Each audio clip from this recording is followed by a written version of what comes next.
Greetings. My name is Kimberly Dasse, and I'll be leading this session on investing in professional development for a versatile workforce. I'm a senior associate at JC Legal, and I have over 10,000 hours of professional training under my belt. I have worked for the Law Society of Hong Kong as a full-time course tutor, and I've also worked at international law firms in the Greater China region as a training manager. So I've got a lot of experience in this area and a lot of opinions on how things can be done and should be done better. One thing I want to say is whatever happens in this session, we're not talking about legal advice here. Everything is just sharing amongst HR and training professionals. I have 4 objectives laid out for today. I would like to talk about the benefits of professional development in the modern workplace, demand for quality training programs in today's work environment, the relevance of employee education in the 21st century, and the ingredients of a successful training program. One of the things that I would like to highlight before we jump into the body of the talk is that in a Harvard Business Review article, they suggested that globally, we are spending as corporations or law firms about $359 billion annually on training. But there's a lot of dissatisfaction when it comes to training. 75% of managers in a poll said that they were unsatisfied with the training being provided by their organization. And about 70% of employees said that they were also unsatisfied and felt that they didn't have mastery of the required skills for their job due to a lack of training. So there's a lot that can be done in this space. Benefits of professional development. Let's look at that first. Three reasons for any organization to want to provide training to its people are listed here. And they're things that I would expect everyone who's in the listening audience to know. Better training increases employee satisfaction.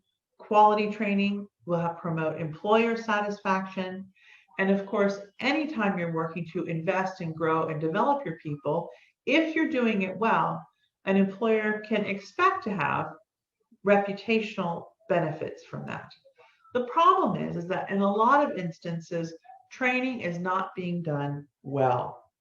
For example, there was a study by Middlesex University of 4,300 employees.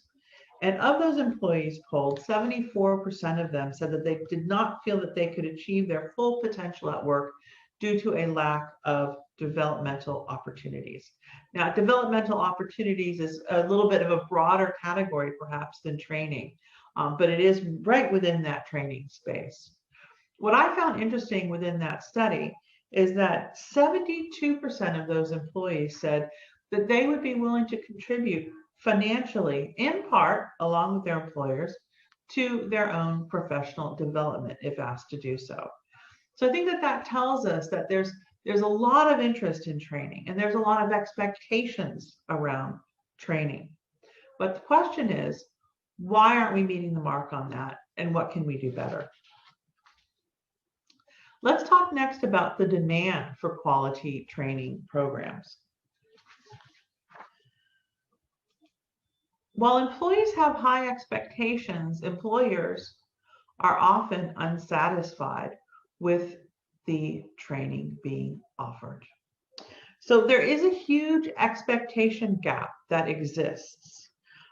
In a study by 24/7 Learning, only 12% of learners actually apply the skills learned in training to what they're actually doing on the job.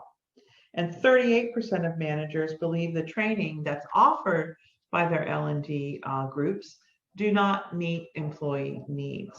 So we have to deal with this expectation gap, and that's something that I'd like to talk about more at the end of the slides. We talk about the ingredients for a successful program. So what is the relevance of employee education? How is it relevant?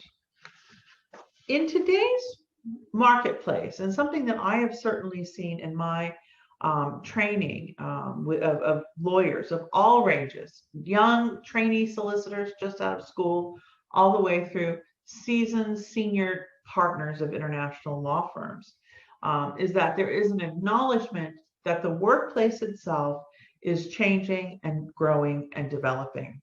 We are no longer in a world where just receiving that paycheck is going to tick the box. People are looking for more from your workplace. And one of the things that they're looking for, as we've talked about so far, is they are looking for development of themselves as individuals, development of themselves as employees. And if you're not going to be beating that mark in the 21st century, you may have some problems retaining good quality people. And as any HR manager knows, to retain a quality person is far better outcome than having to hire somebody new and replace a departing quality employee. 90% of workers report that they are more likely to stay in your workplace if their feedback is heard, if they're heard as an employee. And this idea of being heard is going to be part of what we talk about at the last part of this talk in terms of communication, communicating up and down the chain of command within your organization to find out what the true needs of the organization are. So let's take a look at what the ingredients of a successful training program are. I lay out 3 points here: leadership, culture, communication. Let's talk leadership first. Many organizations from the top talk a very good game when it comes to training. They will talk about the importance of it, that their company supplies it, but when it comes down to it, they're not showing leadership by participating in the training. They're not showing leadership by investing in training, either by allowing people the time that they need to attend training or putting the financial backing behind training when it comes down to it. So if it is not really a priority for your organization, then don't promote it as one, because it's a real disappointment when that big gap appears between what's discussed and what's being implemented. And of course, in times that are limited, we may have to get creative on the kind of training that we offer. We may not be able to hire hordes of people to come into our offices and do training, but we can offer different forms of training, and we'll get to that shortly. My point here is that if your organization is going to talk about and promote training, you've really got to make sure that your leadership is truly behind it, in word as well as deed. Second, culture. So not only do you want the message from the top to be consistent with what is happening throughout the organization, but you want to make sure that there is a true culture of training that exists within your organization, up and down the chain of command, as well as across the organization. You don't have to always be bringing in people who are higher level to be training the folks who are being supervised by them. You can also have teams train each other. So training can occur not only vertically, but horizontally within your organization. One thing about culture, and I was a little bit surprised to read this study, was a group called Talio, which is an IT services firm. They interviewed 144 HR managers, which is not a huge number of people. Let's agree on that. But 56% of them found that training was an essential offering for an organization. Now, that's just over 50%, and it's great that we've got that. But I was a little surprised that from an HR perspective, that there wasn't more importance put on training. I was also a little bit surprised that of that group that was interviewed, 15% of them felt that training was a so-called nice to have. So not even an importance put on it, right? It was just something that if we could have it, it would be nice. If we can't have it, it's too bad, but we can live without it. I think that that kind of attitude within an organization would reflect a lot of what we've seen in the statistics already. people who are discouraged about training, managers who are frustrated with the quality of training that is received. I think that the 56% in this study have got it right, that it is an essential element. And I think that it is an essential element, particularly in the modern workplace. Employees are going to come to you expecting that. And if you're not going to provide that offering as part of the many benefits that you offer, you're going to be looked at as not as good an employer as other organizations. You will be hurt from a reputation point of view if the attitude of your organization is that training is a nice to have. So then we come to communication. And this is where I think with organizations that believe in training and that want to have good training programs, this is where I think we can fall down as organizations. So you may have an organization that believes in training, there's leadership about it, there's a culture about it, but if you're not communicating about what the training needs are, you're going to fail. You have got to find out, not only from the managers, what the training needs are, but from the people who are day-to-day on the line doing the work. And if you really communicate with individuals in both of those situations, you are going to find that there's a big difference in perspective on what's needed. I'll give you an example from my own experience. One of the things that I will hear from organizations, particularly in this region, in legal work in Hong Kong for many organizations is done in English. So there's a real need to have people with high quality English skills, but who can also write in legal English, which is an even more specific skill. And there are plenty of people in Hong Kong who are very, very capable of doing that. But it is a skill that takes time to learn. So a lot of times with junior staff, we'll find that while their English may be good, this ability to write in this particular legal English way is not as strong as it will be in a couple of years. So you'll hear from managers talking about the junior staff saying, look, their writing is not up to par. I need people who are better trained in legal English. But if I talk to those individuals who are on the line every day trying to put out the work, meaning that they're doing due diligence work, they're doing legal research, they're working with clients on different kinds of matters, they're trying to develop compliance programs. There's a lot of tasks that they have on their plate. And for them, they may feel themselves, the legal English is going to come. I got to figure out how to survive day to day. But oftentimes, the voice of those individuals will not be heard.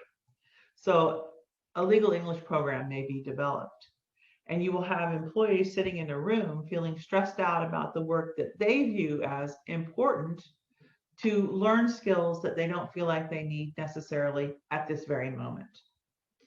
And while it is great and wonderful, and as a teacher of legal English, I'm fully supportive of those efforts, this is an issue of timing. And if I take you back to the Harvard Business Review article that I mentioned earlier, timing is one of the issues that can be a factor in what's perceived as poor quality training. Is that a lot of times the training is not coming in at the time that it's needed. And that's a factor that you have to consider. The second topic that can be very frustrating when it comes to the perception of training is that sometimes the training is non-specific. So we'll bring in somebody to do, let's say, presentation skills, which is, of course, a really important talent for people to have in the legal profession. But when do they need to develop that talent? And are we just talking, what kind of presentation skills? Are we talking about just giving a presentation? Are we talking about presenting yourself at a networking event? And even today, presenting yourself on a Zoom type of environment. So how specific is the training? And again, this can really come from a lack of communication within the organization about what the specific needs are. The last thing that's mentioned in the Harvard Business Review article that I thought was really important from a training point of view is talking about what's called the spacing effect. You give a training session, boom, and everybody walks away. From a trainer point of view, I'm hoping that the lessons that we've covered will be in people's minds 6 months from now. The reality is that when people leave a training session, we're probably lucky if they remember 3 or 4 things a week later. And that's just part of human nature. We need to have lessons be repeated for them to take hold and to grow. You can't just have a one-time training session and expect everyone to take those lessons on and keep using them. It's just not how the human mind works. I'm a fan of what I call micro-training. And with micro-training, we make training embedded within the culture of the organization. So this can be small lessons over time. In other words, rather than having a training session be a lunch-worthy special event, training is part of the daily activity of what's happening in the organization. And this can be done through emails to people. This can be done through micro-training sessions that's embedded in an email, maybe a 10-minute session on something that employees can look at in their own time. One of the most frustrating things from a trainer and from an employee point of view is being forced into a room when the employee just has too many things on their mind, too many pressures to sit through and give up their lunchtime to sit through a training session that they may not believe in. So maybe in the new century, we start to take a different approach to training. Maybe there's a training video that's recorded, that's sent around to everybody on a relevant topic, and the individual employee looks at that video, takes the information in at a time convenient to them. So for example, if we have employees who are feeling completely overwhelmed by all of the tasks that they have to do, we do a quick time management. We give them 3 tips. And maybe we have a series of time management videos. Next week, we review the 3 tips they learned last week, give them a few more tips, helping them to figure out how to prioritize tasks, how to push back if there's too much going on, and how to work more effectively so that they don't feel so overwhelmed. We can also send out reminders to individuals on various training topics, even legal drafting. I think we can break that down into many small lessons applied over a period of time to make micro changes in how people are drafting. Until the end, there's been a significant change that's taken place. I think that with training, there's 2 opportunities for an organization to really make an impact on people. Number 1 is onboarding, and number 2 is ongoing training. There's some similarities between onboarding and ongoing training. Let's talk about onboarding. Apart from the interview process, this is really an organization's first and best opportunity to make an impression on what the culture of the organization is like, which also talks to what our view on training is. So if your organization's onboarding is making somebody walk around the office and just introduce themselves to people that they're going to forget in 10 minutes, you're missing an opportunity as an organization to present yourself to these new employees. Onboarding should be a scheduled event. There should be a written agenda associated with it. You have to incorporate different learning styles. Don't forget that people learn in different ways. So you could have a little bit of lecture, a little bit of interactive. You could have some movement, so you can incorporate that walk around, but make it more effective than just the death march that takes place in most organizations. Maybe have a video that people watch, maybe offer some reading. There's a lot of different learning types out there. Try to hit them all with your learning programs. If you take this approach to onboarding, you're going to be setting the tone for how your organization approaches training, how your organization treats people in general. It's a wonderful opportunity. Be sure to put somebody on the face of this program who believes in it, who's an effective communicator, and if possible, get your management involved as well to show, again, the leadership within the organization, the belief that training is important. 22% of staff turnover occurs within the first 45 days. So, and of course, staff turnover is one of those very expensive things. It's upsetting to both sides and it's costly. So think about how you are bringing people into the organization and the impression, the reputation you're establishing by doing so. Second part is the ongoing training. So think about, again, the timing of the training, the specificity of the training, and also the spacing effect. Are we going to be doing a lunch here? Are we going to be doing micro training? Are we going to be doing reminders? Is this going to be a vertical type of lesson? Is this going to be a horizontal type of lesson? And the last thing that I want to say on training, and it's kind of a bad word to use sometimes within corporate culture, but the training should be fun. And I really believe that. And by fun, I mean engage people. Yes, you can sit them down to watch a video about your organization, but there should also be some kind of engagement as well when you're onboarding people. So after the video, have a talk about it. Ask people what their thoughts are. Take them to hopefully if it's in a group, take them to a room and let people talk about their past experiences, what their expectations are of working for this new organization. Communicate, again, communicate with them. Get feedback on how the onboarding training went. Adjust to the feedback. Don't just, I think a lot of times we get feedback, if it's positive, we take it on. Yes, we're doing a great job. It's very hard to take that negative feedback. Look at it, think about it. How can I improve? How can I change? How can I grow? And finally, where you have an L&D group, really let them work and engage and find out what's needed in the organization. But I realize you don't always have that. So if this is your job as an HR manager, and I realize that there's going to be a lot of tasks that are put on you, and that training may be one of them, again, do your best to communicate. See who you can recruit to assist you in creating a really engaging environment, one where there's communication top to bottom and side to side, and figure out what those training needs are and meet those specific needs. That's all I have to say on the subject.